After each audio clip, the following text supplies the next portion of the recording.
ចាសសូមគ្រប់ជំរាបសួរពុកម៉ែបងប្អូនទាំងអស់គ្នាហើយក៏សូមស្វាគមន៍ពុកម៉ែបងប្អូនដែលបានមកកាន់ Channel បង្រៀនពីការចេះរបស់នេះខ្ញុំតបផងដែរអញ្ចឹងមុននឹងចូលសិក្សាមេរៀនយើងគឺសូមពុកបងប្អូនកុំភ្លេចជួយចុច Subscribe និងរូបសញ្ញាក្ដឹងម្នាក់មួយដើម្បីទទួលបានមេរៀនថ្មីៗជាបន្តបន្ទាប់នៅពេលដែលខ្ញុំបង្ហោះវីដេអូហើយមេរៀនយើងថ្ងៃនេះផងដែរក៏សិក្សាអំពីឃ្លាប្រយោគខ្លីៗណាហ្នឹងហើយអញ្ចឹងកុំឲ្យរងចាំយូរយើងចូលសិក្សាមេរៀនយើងទាំងអស់គ្នា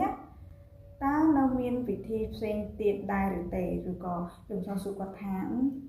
នៅមានវិធីឬក៏មធ្យោបាយណាផ្សេងទៀតអត់ហ្នឹងហើយចុះភាសាចិនគឺយើងអានថា还有别的办法吗还有别的办法吗还有别的办法吗还有别的办法吗តើនៅមានវិធីផ្សេងទៀតដែរឬទេឬក៏តើមានមធ្យោបាយនៅមធ្យោបាយផ្សេងទៀតដែរឬទេណាហ្នឹងហើយអញ្ចឹងពាក្យថាពាក្យទៅហ្នឹងគឺផ្សេងហើយពាក្យថាប៉ាន់ហ្វាហ្នឹងគឺបានន័យថាមធ្យោបាយឬក៏វិធីអញ្ចឹងយើងអានទាំងអស់គ្នាម្ដងទៀតហើយយកពាក្យទៅប៉ាន់ហ្វាមកតើនៅមានវិធីផ្សេងទៀតដែរឬទេអូខេបន្តទៀតយើងចូលទៀតជជែកជាមួយអ្នកសប្បាយចិត្តខ្លាំងណាស់ភាសាចិនគឺយើងអានថា和你聊天很开心和你聊天很开心和你聊天很开心ជជែកជាមួយអ្នកសប្បាយចិត្តខ្លាំងណាស់អញ្ចឹងពាក្យថាហ្នឹងគឺបានន័យថាជាមួយឬក៏នឹងហើយពាក្យថាលាវធានហ្នឹងគឺបានន័យថាជជែកឬក៏និយាយគ្នាណាហើយពាក្យថាខាយស៊ីនហ្នឹងគឺបានន័យថាសប្បាយចិត្តអូខេអញ្ចឹងយើងអានទាំងអស់គ្នាម្ដងទៀត和你聊天很开心和你聊天很开心ជជែកជាមួយអ្នកសប្បាយចិត្តខ្លាំងណាស់ហើយបន្តទៀតយើងចូលទៀតតើអ្នកទៅជាមួយខ្ញុំទេយើងបានន័យថាយើងចង់បបួលគាត់ទៅផ្សារឬក៏ទៅដើរលេងណាក៏យើងសួរគាត់ថាតើអ្នកឯងចង់ទៅជាមួយខ្ញុំទេភាសាចិនគឺយើងអានថា你跟我一起去吗你跟我一起去吗你跟我一起去吗តើអ្នកទៅជាមួយខ្ញុំទេអញ្ចឹងពាក្យថាកិននោះគឺបានន័យថាជាមួយពាក្យថា一起នោះគឺបានន័យថាជាមួយគ្នាពាក្យថា去គឺបានន័យថាទៅ一起去ទៅជាមួយគ្នាអញ្ចឹងយើងអានទាំងអស់គ្នាម្ដងទៀត你跟我一起去吗你跟我一起去吗你跟我一起去吗តើអ្នកទៅជាមួយខ្ញុំដែរឬទេអូខេបន្តទៀតយើងចូលទៀតតើអ្នកយល់ថាគាត់ហ្នឹងចាំមិនដែរយើងសួរថាទីហោយើងសួរមិត្តភក្តិយើងថាគាត់ម្នាក់នោះគាត់មិនដែរអញ្ចឹងចរិតគាត់លក្ខណៈមិនអញ្ចឹងណាយើងសួរគាត់អញ្ចឹងណាអញ្ចឹងភាសាចិនគឺយើងអានថា你觉得他怎样你觉得他怎样你觉得他怎样តើអ្នកយល់ថាគាត់ហ្នឹងយ៉ាងមិនដែរអញ្ចឹងពាក្យថា觉得ហ្នឹងគឺបានន័យថាយល់ថាឬក៏យល់ឃើញណាហើយពាក្យថា怎样ហ្នឹងគឺបានន័យថាយ៉ាងមិនដែរឬក៏ដូចម្ដេចណាអូខេអញ្ចឹងយើងអានទាំងអស់គ្នា你觉得他怎样你觉得他怎样តើអ្នកយល់ថាគាត់ហ្នឹងយ៉ាងមិនដែរឬក៏អ្នកឯងយល់ឃើញថាគាត់យ៉ាងមិនដែរណាអូខេអញ្ចឹងយើងចូលបន្តទៀតជារៀងរាល់ថ្ងៃហ្នឹងតើអ្នកចូលធ្វើការម៉ោងប៉ុន្មានភាសាចិនគឺយើងអានថា你每天几点上班你每天几点上班你每天几点上班តើជារៀងរាល់ថ្ងៃហ្នឹងតើអ្នកចូលធ្វើការម៉ោងប៉ុន្មានអញ្ចឹងពាក្យថា每天ហ្នឹងគឺបានន័យថាជារៀងរាល់ថ្ងៃពាក្យថា几点ហ្នឹងបានន័យថាយើងសួរសំណួរទៅគាត់ណាម៉ោងប៉ុន្មានហើយពាក្យថា上班ហ្នឹងគឺបកជាភាសាខ្មែរគឺបានន័យថាចូលធ្វើការហើយយើងអានទាំងអស់គ្នាម្ដងទៀត你每天几点上班你每天几点上班តើជារៀងរាល់ថ្ងៃហ្នឹងតើអ្នកចូលធ្វើការម៉ោងប៉ុន្មានអូខេបន្តទៀតយើងចូលទៀតតើអ្នកអាចនិយាយម្ដងទៀតបានទេ ភាសាចិនគឺយើងអានថានេះនឹងចៃសអ៊ីពៀនម៉ានេះនឹងចៃសអ៊ីពៀនម៉ានេះនឹងចៃសអ៊ីពៀនម៉ានេះនឹងចៃសអ៊ីពៀនម៉ាចឹងពាក្យថាចៃសហ្នឹងគឺបានន័យថានិយាយទៀតណាចឹងពាក្យថាអ៊ីពៀនហ្នឹងបានន័យថាម្ដងទៀតចឹងពាក្យថានឹងហ្នឹងគឺអាចចឹងយើងអានប្រយោគយើងទាំងអស់គ្នាម្ដងទៀតនេះនឹងចៃសអ៊ីពៀនម៉ា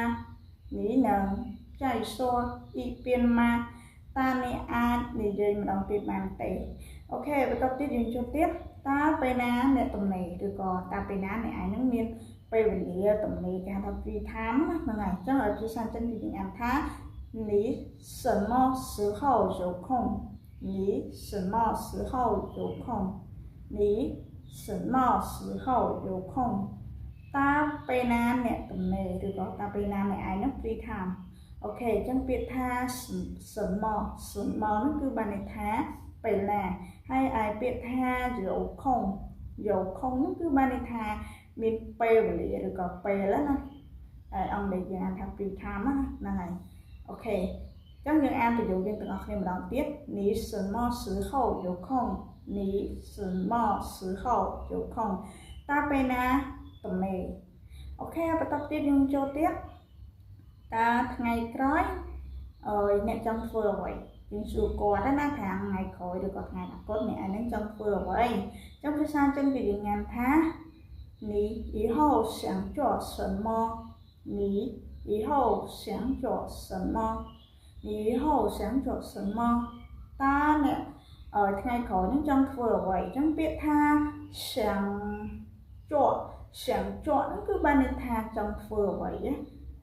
想做នឹងចង់ធ្វើដល់ពេលយើងថាពាក្យ什么មួយទៀតហ្នឹងអ្វី想做什么នឹងចង់ធ្វើអ្វីពាក្យថា以后ហ្នឹងគឺបានន័យថាថ្ងៃក្រោយតោះយើងអានប្រយោគយើងទាំងអស់គ្នា你以后想做什么你以后想做什么តើថ្ងៃក្រោយអ្នកចង់ធ្វើអ្វីអូខេបន្តទៀតចូលទៀតខ្ញុំមិនចង់និយាយជាមួយអ្នកទេ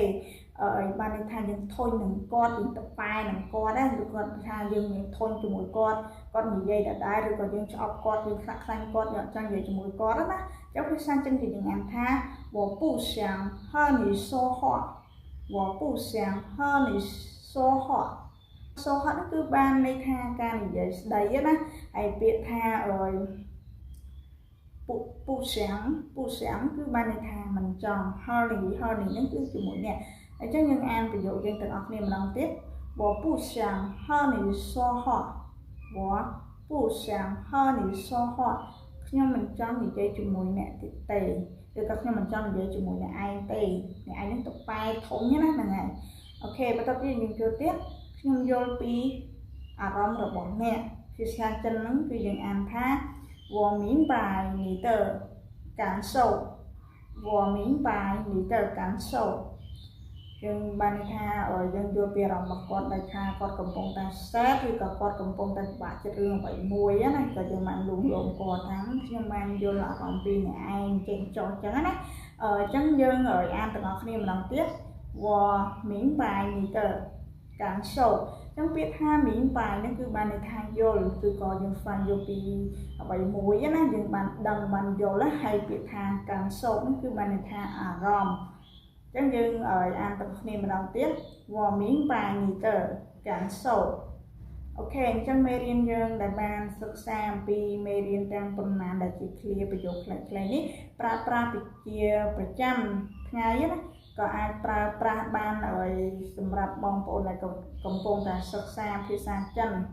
អញ្ចឹងជាចុងក្រោយសូមកុំភ្លេចជួយចុច Subscribe និងរូបសញ្ញាកណ្ដឹងម្នាក់មួយដើម្បីទទួលបានមេរៀនថ្មីៗជាបន្តបន្ទាប់នៅពេលដែលខ្ញុំផុសវីដេអូហើយមេរៀនយើងថ្ងៃនេះផងដែរក៏បានបញ្ចប់ត្រឹមនោះផងដែរហើយកុំភ្លេចជួយចុច Subscribe និងរូបសញ្ញាកណ្ដឹងម្នាក់មួយណាបងប្អូនហើយជួបនាងខ្ញុំនៅវីដេអូក្រោយទៀតផ្លេចមួយទៀតចំណុចមួយទៀតនេះខ្ញុំមាននេះតកតងជាមួយនឹងសភៅភាសាចិននេះបើសិនជាបងប្អូនត្រូវការចង់បានរៀនភាសាចិនអាចសិក្សាភាសាចិនបានដោយខ្លួនឯងណាក៏អាចទិញសភៅនេះយកទៅសិក្សាបានដែរហើយសភៅនេះគឺមានទំហំប្រភេទ A5 ក្រដាស់ប្រភេទការអំពៅណាមានជាង279ទំព័រក្រាស់មានគុណភាពល្អហើយសៀវភៅនេះផងដែរគឺមានស៊ីនខ្មែរងាយស្រួលក្នុងការអានសម្រាប់ដែលបងគាត់មិនចេះ PE ក៏គាត់អាចសិក្សាភាសាចិនអាចរៀនបានដោយខ្លួនឯងបានដែរហើយសៀវភៅនេះគឺមានតម្លៃគឺសមរម្យមែនតើបើសិនជាបងប្អូនត្រូវការបងប្អូនអាចcommentបានឬក៏ឆាតតាម Facebook ឬក៏ comment ខាងក្រោមវីដេអូរបស់ខ្ញុំបានក៏បានដែរអូខេចឹងហើយនាងខ្ញុំមានតែប៉ុណ្្នឹងទេហើយក៏សូមអរគុណពុកម៉ែបងប្អូនដែលបានទស្សនាវីដេអូមួយនេះតាំងពីដើមរហូតដល់ចប់ជួបនាងខ្ញុំនៅវីដេអូក្រោយទៀតសូមអរគុណបាយបាយ